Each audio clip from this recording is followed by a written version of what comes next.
اہل سنت کی 6 کتب ہیں: صحیح بخاری، صحیح مسلم، ابن ماجہ، ترمذی، نسائی اور داؤد۔ یہ 6 کتب ہیں۔ جو بخاری نے روایات لی ہیں وہ مسلم نے نہیں لی، جو مسلم نے لی ہیں وہ ترمذی میں نہیں ہے، جو نسائی کی اکثریت جو اہل بیت کی شان میں ہے نسائی میں روایات، وہ باقی 5 کتب نے نہیں لی۔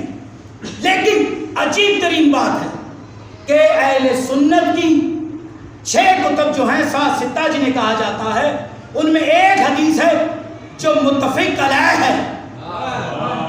صرف ایک حدیث ہے رسول کی جو 6 کے 6 صاحبوں نے لی ہے، اور وہ ہے فاطمہ تو بزت و منی، فاطمہ میرا ٹکڑا ہے۔ اور حدیث اس پہ ختم نہیں ہوئی، حدیث آگے بڑھی ہے، حدیث آگے بڑھی۔ جس نے فاطمہ کو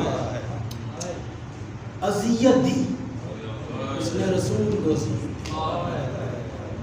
میں مصائب نہیں پڑھوں گا کیونکہ اشارہ ہو رہا ہے کہ جنازے میں جانا ہے، بس ایک جملہ تو مجھے کہنے کی اجازت دے دیجیے۔ رسول کی حدیث ہے کہ فاطمہ میرا ٹکڑا ہے، اور جس نے مخدومہ کو اذیت دی اس نے مجھے اذیت دی۔ تو جنت البقیع کو مسمار جب تم نے کیا،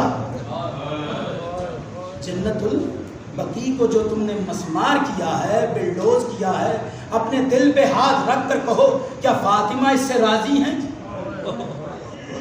روز محشر میں جب تم پہنچو گے تو ختمی المرتبت کو کیا منہ دکھاؤ گے؟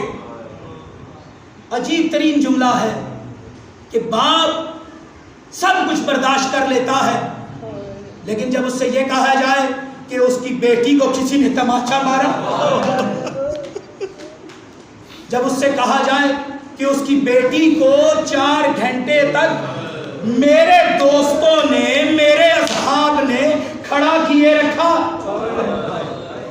تو جس طرح تمہارا نازک دل ہے تم اپنی بیٹی کے لیے برداشت نہیں کر سکتے، تو روز قیامت جب سیدہ آئیں گی اور آ کر فقط یہ کہیں گی کہ مجھے 4 گھنٹے تک کھڑا کیا گیا، اور یہاں والد محترم مجھے صرف کھڑا نہیں کیا گیا، میرے حسن اور حسین کے سامنے آپ کی دستاویز کو پھاڑا گیا، اور فقط پھاڑا نہیں گیا، مجھے جھوٹا کہا گیا۔